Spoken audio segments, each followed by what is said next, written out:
For me, it's more art has become more of a way of expressing what I'm really thinking. I don't know what I feel sometimes until I start making the art. And then I look at the art and I go, oh, that's what I feel. On this episode of The Collector's Call, we host Bård Ionson, a pioneering crypto artist whose work explores the space between technology, perception, and reality. With roots in early computer art and a self-described practice of tinkering, he creates using code and AI, often questioning what is real and how we come to trust it.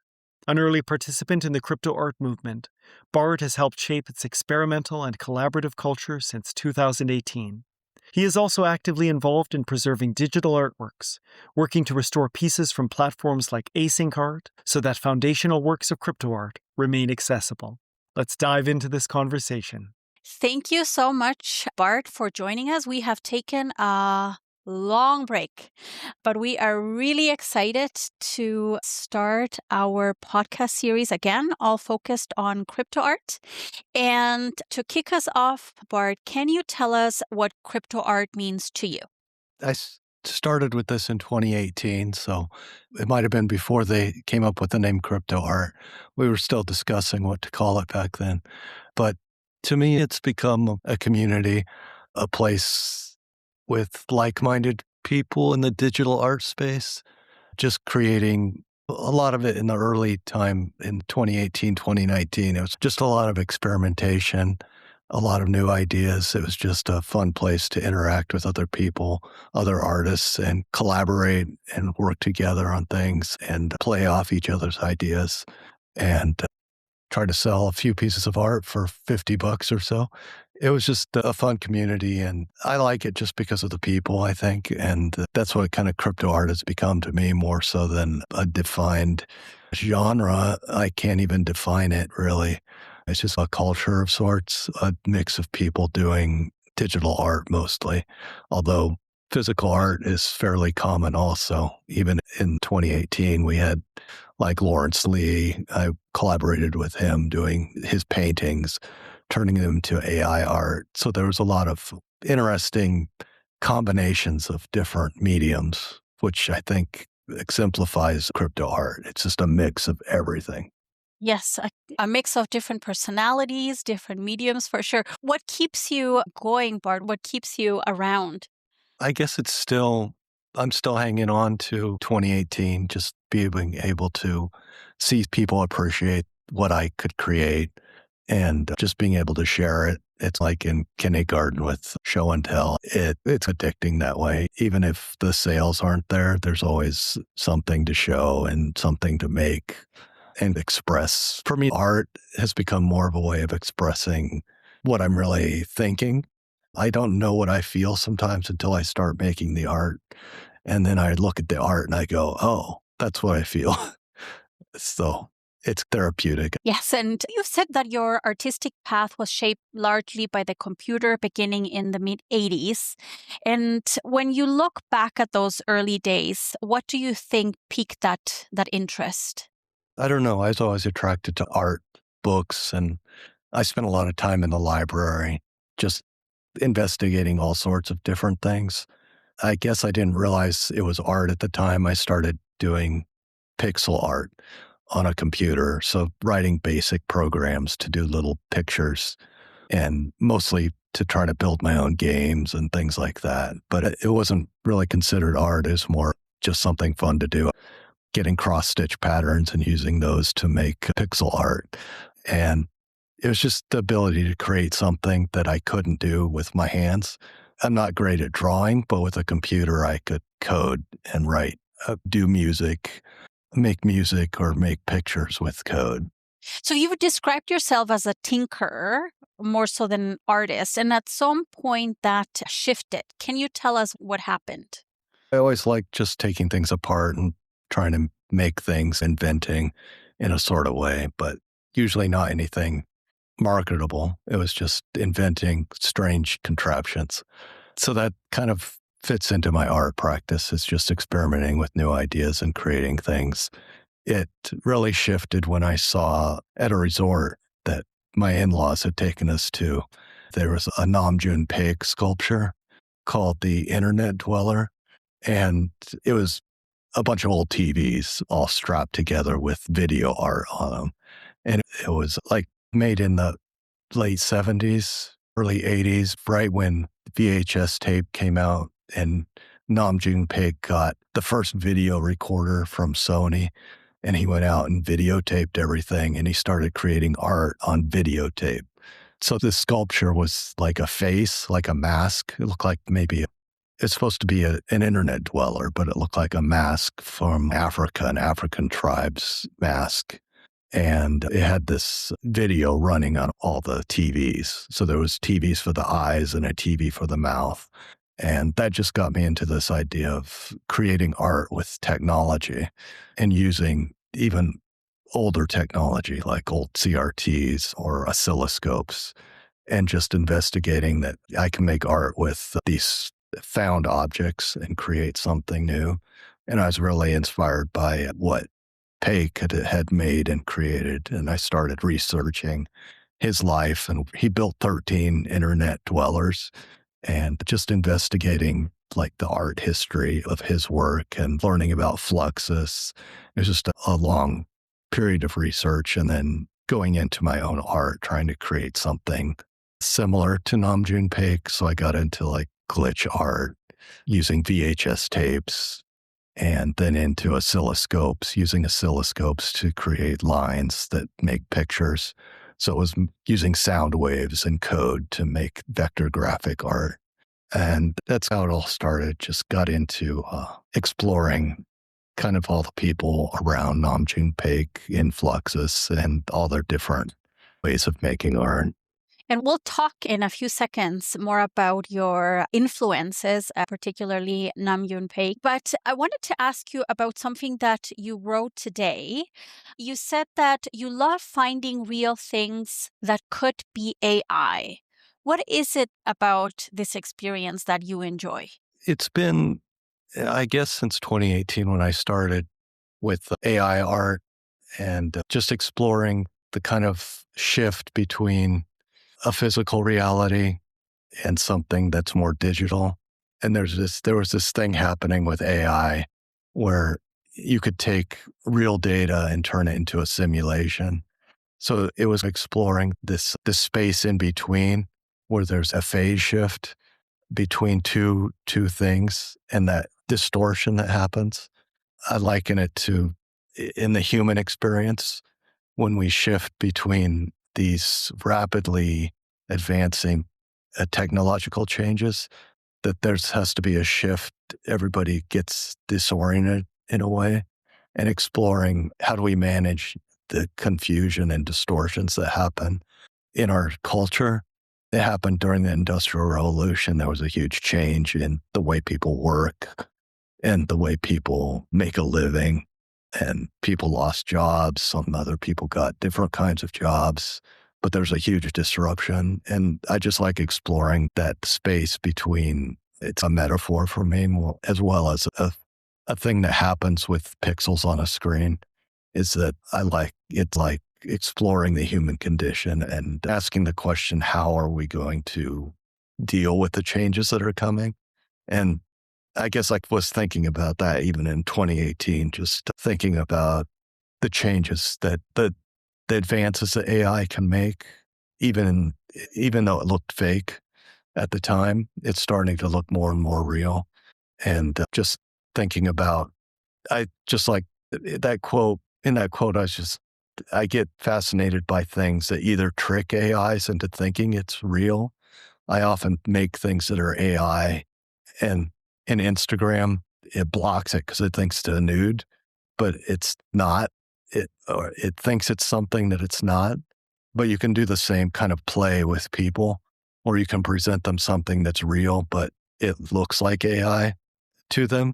And just poking at the idea of how do we know what's real, what's truth, and it's more asking questions than answers, but how do we now determine what is real and what we're going to trust?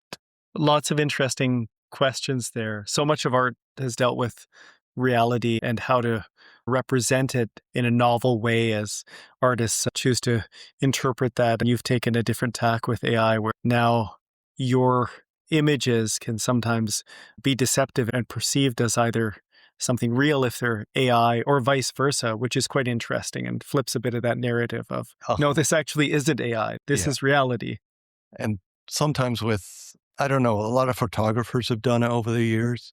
When you crop something in really close and you're just looking at patterns, you're looking at a real thing, but you're just seeing an abstract pattern and you don't know. It could be just a simulated environment that they're taking a picture of, or it could be something actually real.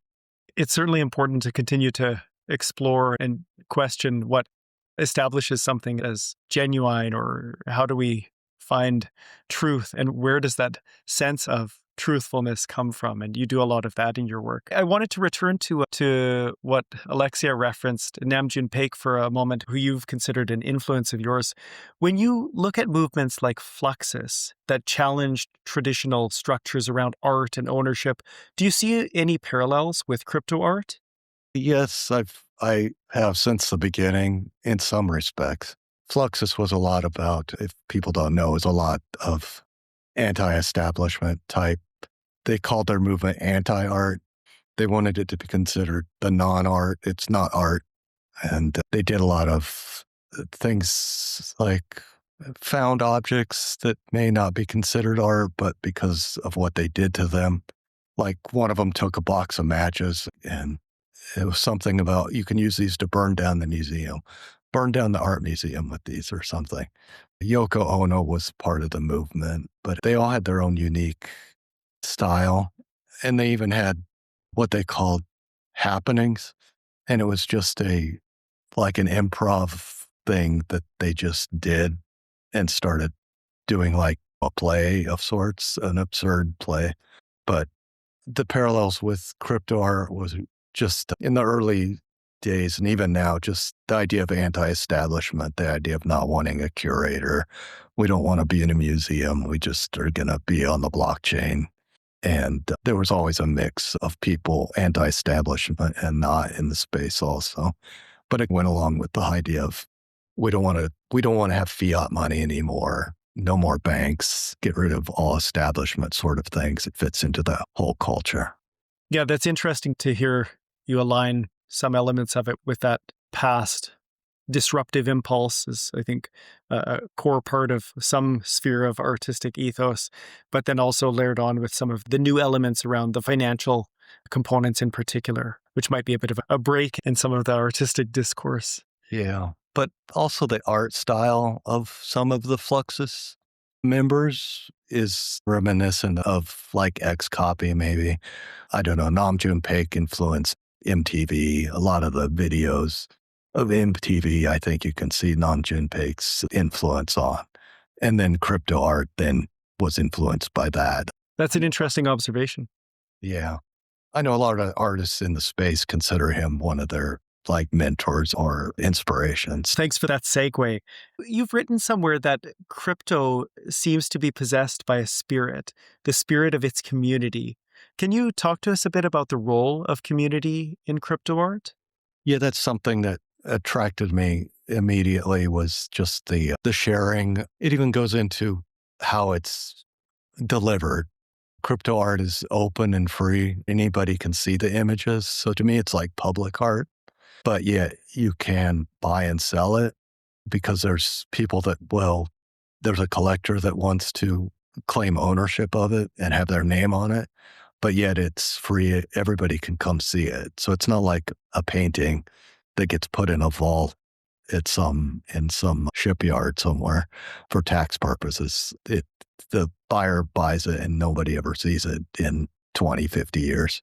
But so in that way, I find it's part of the community. It's public facing. And then just the artists I've worked with in the past, we've all been very collaborative and working on projects together and communicating on Discord or X and Twitter and just sharing ideas. And I don't know, that just always seems to be part of the culture of it.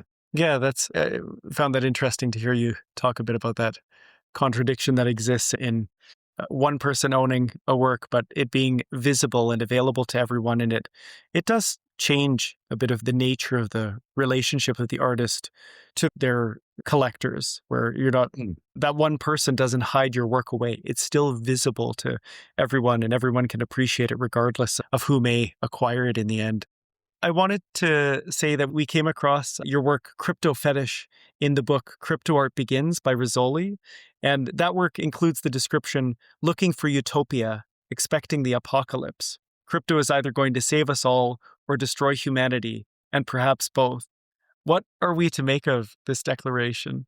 I don't know. I think people might come to their own conclusion on it, but I don't know. There's always this yin and yang sort of, I don't know. That's either we're all gonna, either this is gonna make us a fortune or we're all gonna die trying. I don't know. You could probably replace crypto with AI in the modern dialogue, and it would be a very similar challenge to answer. Yeah. It seems to have calmed down the crypto hype these days. It's all AI hype now. Fortunately, I sit in both camps, but it was just exploring the idea of the uncertainty of what's going to happen next, and that just keep living and trying to make a difference. And if all fails, Bart, like you said before, it's a way at least to express your emotions. You still have the community. Yeah. We still get to see and enjoy art, and you get to make art. So not all is lost. No. Sorry, go ahead. Oh, just have contingency plans. Yes, a few of them. Much of your art engages with political themes like desolation of empire, burning of the dross. In your series, Power Corrupts Power. Why is it important for you to challenge power through the works that you make? It just seems, I don't know, I guess the old adage that the power tends to corrupt. I don't know. I see the need for a balance of powers, to spread it around and let people who, institutions or people of power that don't give it just to one of them, have it spread around enough that they can fight amongst themselves and balance it out. And part of it's just the political situation in the U.S. and seeing power used in ways that are destructive and harmful for people all over the world. And I guess you don't have a lack of topics to work with. Yeah, in the current political climate. And I don't know, it becomes more a way of expressing personal frustration, but it can become kind of an art too.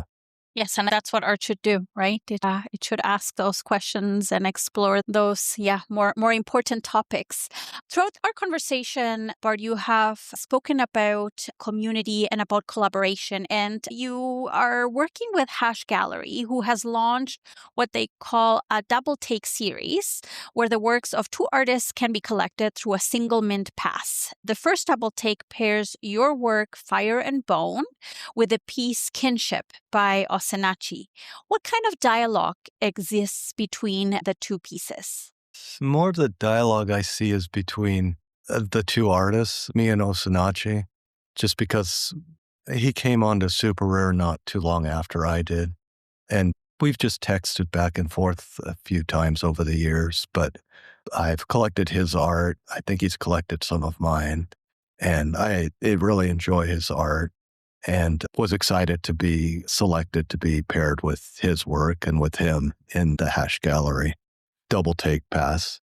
And as far as subject matter, his art that he has, Kinship, is exploring the relationship of living things between humans and animals. And my piece, Fire and Bone, is exploring the birth of technology, fire, and a little bit of simulation of death and life, the death and life cycle. And so I have a lot of animal bones. I could say they're connected with the animal theme, and then moving in the end to more of a hopeful scene. And I think his comes across as hopeful too, that there can be a kind of a peace being made between all living things and how they interrelate with each other. Yeah, that's interesting. There is a bit of a relationship between those works, but also, as you mentioned, between yourselves as artists, and a little bit of that reciprocity that I imagine was, maybe it's not more common, but was quite a foundational part of the early space of crypto art, where the people creating were often the primary collectors of other people's works. Yeah. I was able to get one of the first 5 or 6 pieces he put out. That's interesting to hear. I'd like to turn to your latest project. You'll be launching your newest installation project at NFC Lisbon this year, entitled Balloons in the Sky. This is the culmination of a journey that began with 2 prior series of works. Could you tell us about the background to this project? This project it's a direct descendant of Bones in the Sky. The title gives that away a little bit, Balloons in the Sky. Bones in the Sky, I was intending to be a piece that would play live like it did. It was a live stream of data. And I intended to do photographs of animal bones and try to train a model. Like I wanted to, in effect, something like Georgia O'Keeffe bones. She painted a lot of bones floating in the New Mexico sky. So the plan was to go to New Mexico and photograph bones against the sky, but I ended up doing it here in Virginia instead. And it was just exploring mainly the themes around Georgia O'Keeffe, but in making it, I discovered some ideas from Jean Baudrillard about simulation, a French philosopher who was a photographer. He used photography to inspire his art.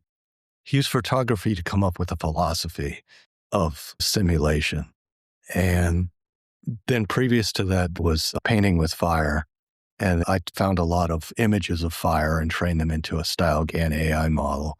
And it was mostly about the birth of technology and the birth of AI being a turning point, a marking point in human history like fire was, that it was a point of inflection of being able to make AI models that can simulate reality. So it went from fire, like fire as birth, the birth of a technology, and then into Bones in the Sky, which was more about being trapped in a simulation of our own making, where all symbols of the world lose their meaning, where they become like memes, or they're divorced from their reality, and we may not know what they mean anymore. And kind of this idea of a simulated death. And then Balloons in the Sky is moving into more hopeful territory. The idea that we're coming out of this, there's a joy in exploring it. And the intent was, we actually planned a trip to New Mexico to take the images with my wife, Jennifer. She took 3,000 photos and I took 700 on film, and took a hot air balloon up and saw 500 balloons come off the field during the Albuquerque Balloon Festival. So it was a fun trip, and it was fun to capture art being in that place, not just like scraping it off the internet, but actually capturing our own inputs to put into the model. And so it's a lineage of the three pieces led right into each other. And then right after we went to Albuquerque and we took all these pictures, we went to Marfa. And that's where I displayed Bones in the Sky and Marfa Art Blocks Weekend. So we were producing art while we were showing art. And one of the images that Jennifer took won a prize or was featured somewhere. Bart? Yeah. Her photo won a prize for the Albuquerque Balloon Fiesta. Has an art contest every year after the fiesta, and they take the picture. They have submissions from people who were there to submit their photos, and then they give out awards for the best ones and put them on their website and display them. And one of those pictures is also the one that I think you shared today, and looks like it's an AI created image, but is actually an image that the two of you took. Yeah. And the one that won the award, it's of us up in that balloon looking down on the balloons that are getting expanded on the ground. And one of them has a smiley face on top of it. So it's this kind of barrage of colors of all different color balloons. And then there's this smiley face down there. It's an exciting project. It's always interesting when something is longer term and you've planned this as the next stage, as you mentioned, a bit more of the optimistic side of the bones in the sky, its precursor. How do you plan to engage the public as participants in this art installation? Okay, yeah. It's going to have multiple levels of participation, but the most visible one is a 75-inch screen that is going to be it's an old flour mill is where they're having the NFC this year. So it's very industrial looking, but we're going to have the 75-inch screen showing these balloons like this, kind of morphing around on the screen. And then people will come up and this button will be there, and they'll be able to press the button when they see something on the screen they like maybe that.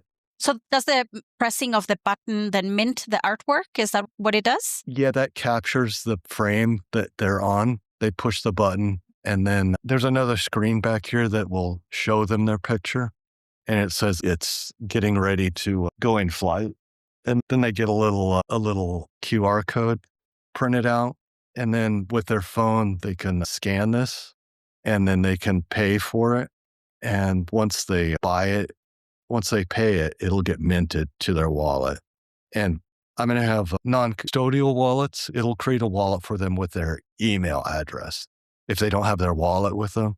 So it'll create a wallet for them. And then once they make the payment, I have a printer over here, this thing, and it'll print out the print for them. So it would come out something like this. That is amazing. It feels like it's a fully embodied art project where you can participate and there's a token involved as well, but there's physical pressing of the button and printing of the work. And you've even made it easy for folks who might not be as familiar then with the blockchain or collecting tokenized art. That's more abstract looking, hey? Yeah. I'm taking this computer with me. This is a GPU computer.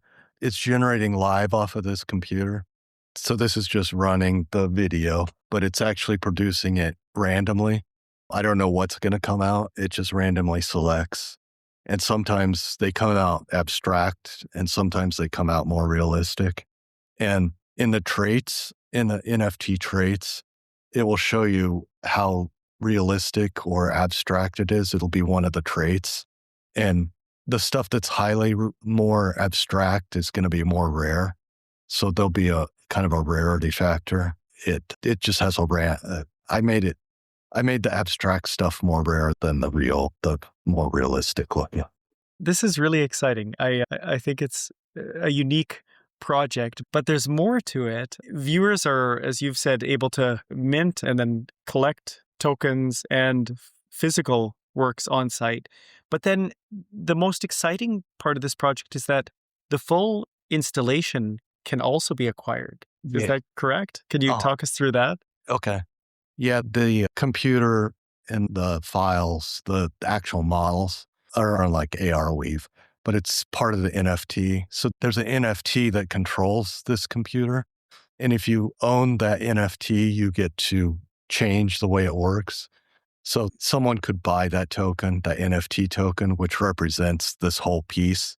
And with that, there's a website that gives them control over parts of it. And so they would own the models in a way. They would own, like they do, like an NFT, they have ownership of it. The other additional effect of this is that I've set up a splitting inside of this contract that is an NFT that they're getting.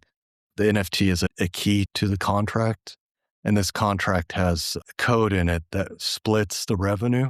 So as people buy these one of ones coming out of the machine, it automatically splits the money between the gallery and me, the artist, and the owner of the piece.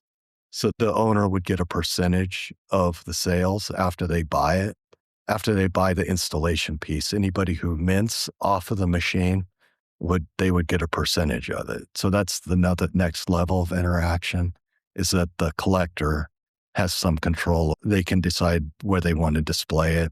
Like they could put it in a museum or make it travel around, go to different pop-ups.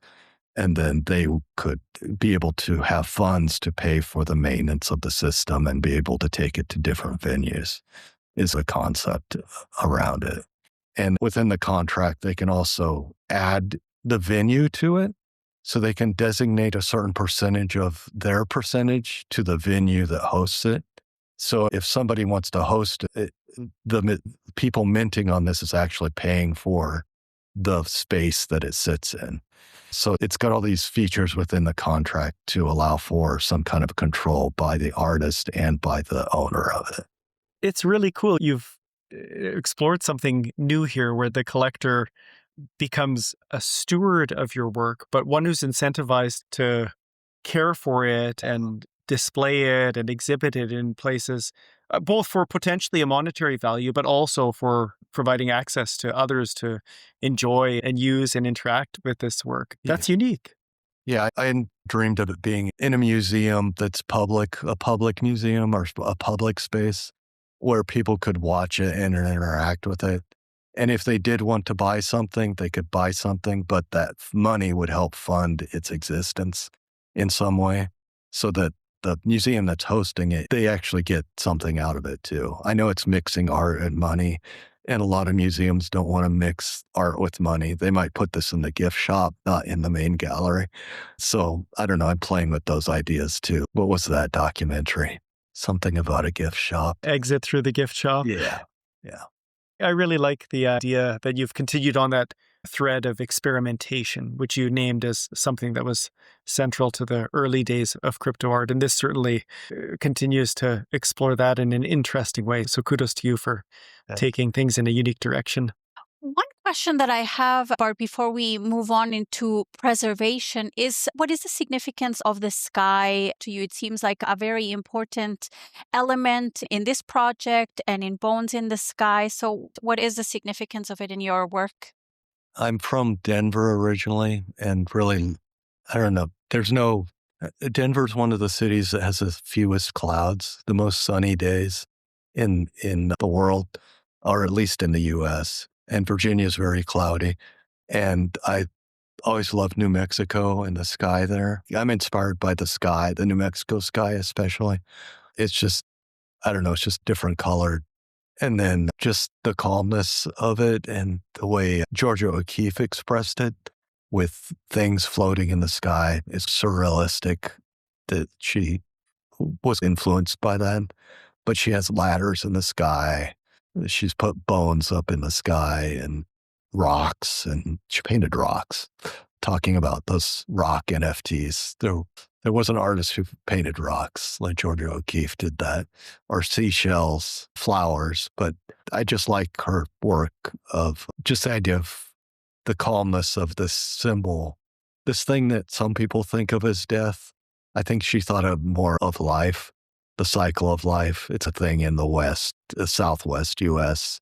A cow bone on your wall is not a symbol of death. It's a symbol of life. It's food.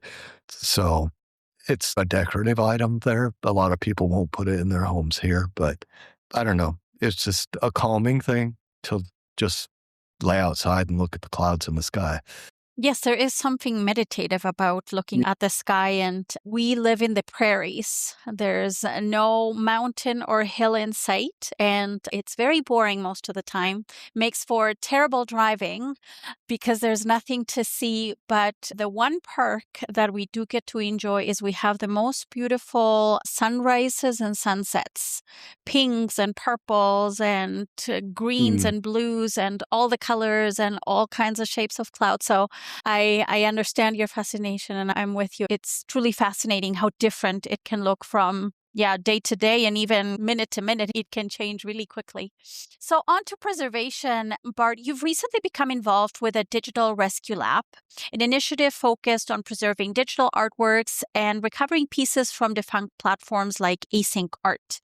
What led you to become involved in this initiative? I got involved with preserving async art because a lot of my favorite pieces I created are on async art. Some of the art I put the most work into. It was hard to make stuff on async art, very complex to get it to all work the way I wanted to. So part of it was just wanting to preserve something I had created. And then there was a lot of artists I know that it had stuff there that just wasn't usable anymore. It was there as an image, but it wasn't in its original form. You couldn't interact with it anymore. It just seemed dead in a way. Back to Namjoon Paik, his art, his video, his sculptures, if you don't have them plugged in and turned on with the video, they just look dead. They don't look like anything. And then I had the technical ability to put it back together again. And with AI technology these days, it gave me the time because I could fix it quickly with AI tools. So it was a combination of things. And then another group, once I first restored the tarot cards, the Arcana tarot cards for Giselle. She actually paid me to fix those. And then other people saw that I had fixed one of them, and they came forward wanting to have all of Async Art fixed.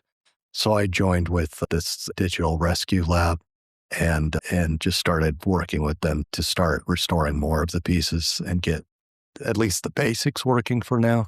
In producing this Balloons in the Sky piece, I haven't had much time to work on it, but we're planning on restoring more pieces. The more you dig into it, the harder they get. There's some easy ones to fix, and there's going to be some really hard ones to fix because they're just missing parts now because some things expired off IPFS. But I have ideas for different ways to restore them and get them at least to look correct, even though the file might be missing. You've resurrected works that many would consider central to the story of crypto art. Why do you think it is important to preserve these artworks?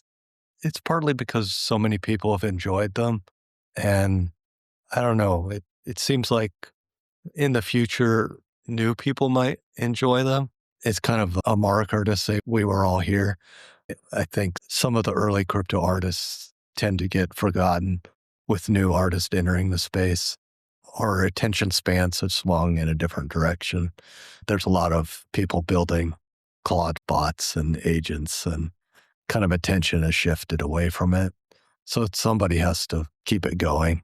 And then there's a monetary side of it. I thought maybe some of the collectors would want to be involved in helping preserve it since they had paid so much for it to begin with, hoping to retain some of its value.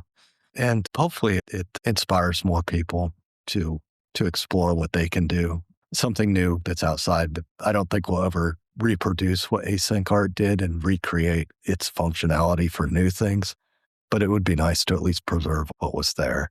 Well, and we are grateful for all of your efforts and the rest of the gang. Can you tell us what people can do to support and contribute to the initiative?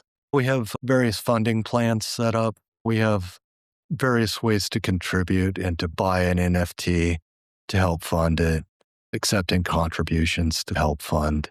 We have various costs for hosting and AI tools to help fix the art.